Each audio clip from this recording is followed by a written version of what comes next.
o deputado Vicentinho estava numa audiência e ficou preso na audiência. Essa é a situação. Então, ele se comprometeu a gravar um depoimento para que a gente exibisse posteriormente aqui.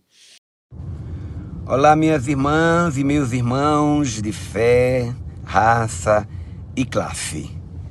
Antes de mais nada, eu quero pedir perdão por não conseguir chegar no evento em tempo.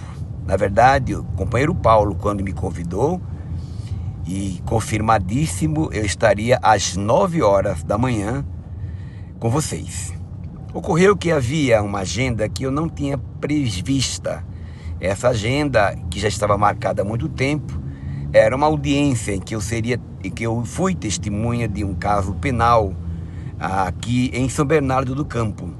Mas a reunião, que foi remota, ela começaria às 9.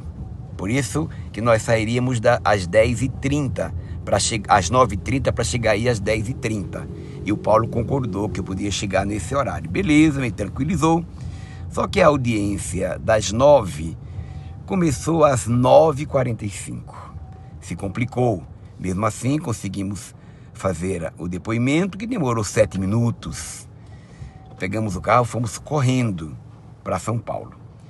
Mas percebemos que eu teria que estar no aeroporto ao meio-dia para seguir para Brasília, numa viagem que eu não posso faltar, já que eu sou membro titular da comissão especial que trata dos direitos e da organização do nosso povo dos aplicativos.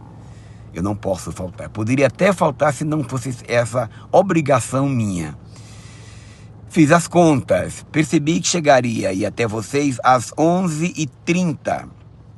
De 11h30 eu fazendo minha fala para chegar no aeroporto não ia dar tempo.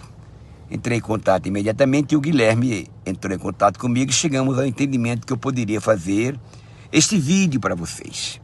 Então, com muito gosto, eu faço e contando sempre com a compreensão de vocês e em qualquer uma outra oportunidade, eu me colocarei à disposição das instituições que organizam este evento e também dos meus parceiros que aí se encontram, que foram fazer o pronunciamento. O Edson Cardoso e também o Felipe Arcanjo. Um abraço a vocês, meus companheiros. Bem, antes de falar na grande marcha, eu quero falar de uma outra que também ocorreu no mesmo período, claro, em datas diferentes, que propiciasse a todos nós participarmos das duas. Foi a Jornada Zumbi pela Vida. Eu, presidente da CUT, resolvemos de maneira participativa realizar esta jornada, saindo da Avenida Paulista até a Igreja de Nossa Senhora Aparecida, até a Basílica.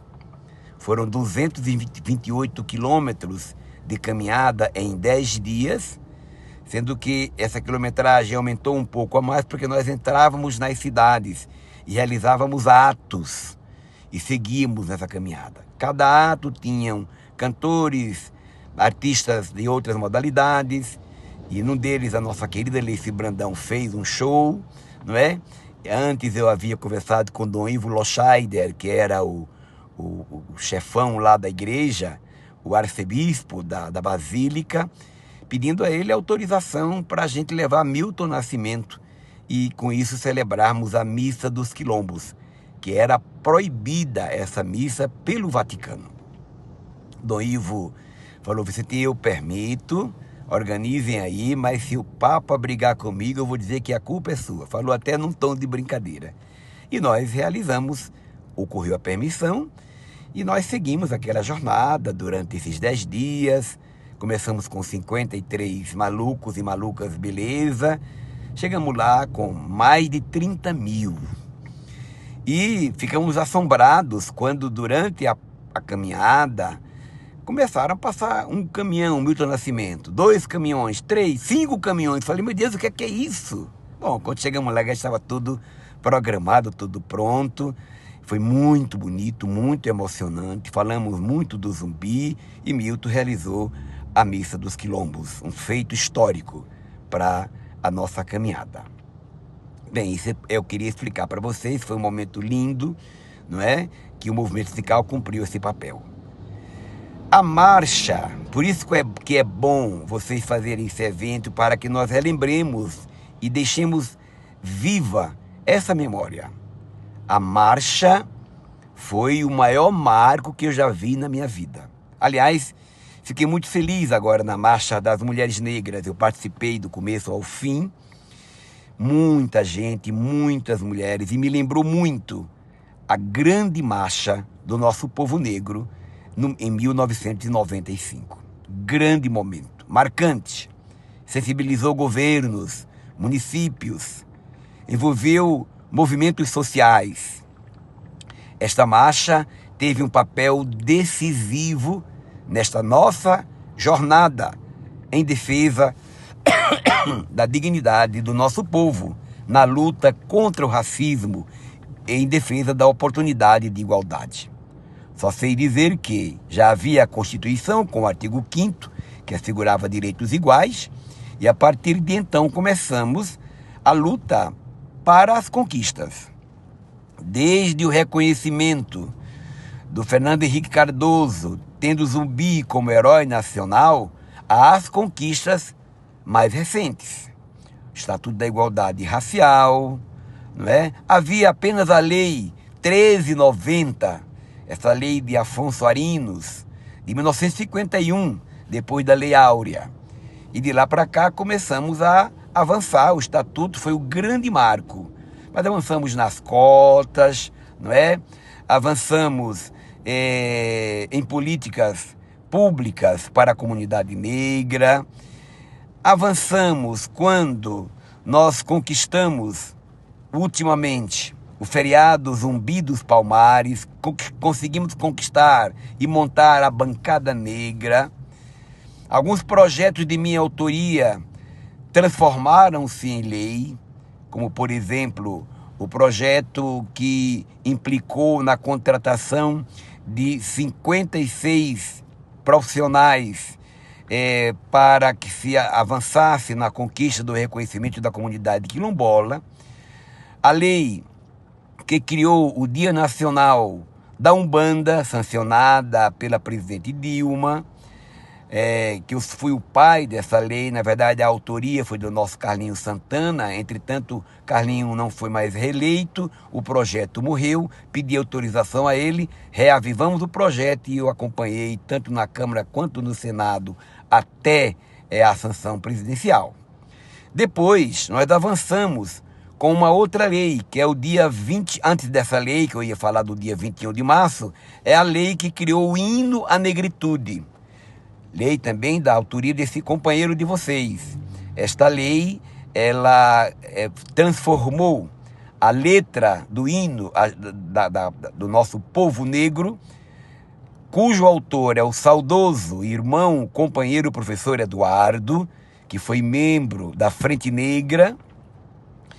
Depois, uma lei que, 21 de novembro, consagrado como o Dia das Comunidades de Matrizes Africanas e Nações do Candomblé, sancionada pelo presidente Lula 2 dias antes da tentativa do golpe, portanto no dia 6 de janeiro. E temos conseguido avançar. Outros colegas e outras colegas tiveram vários projetos que tratavam da questão da negritude.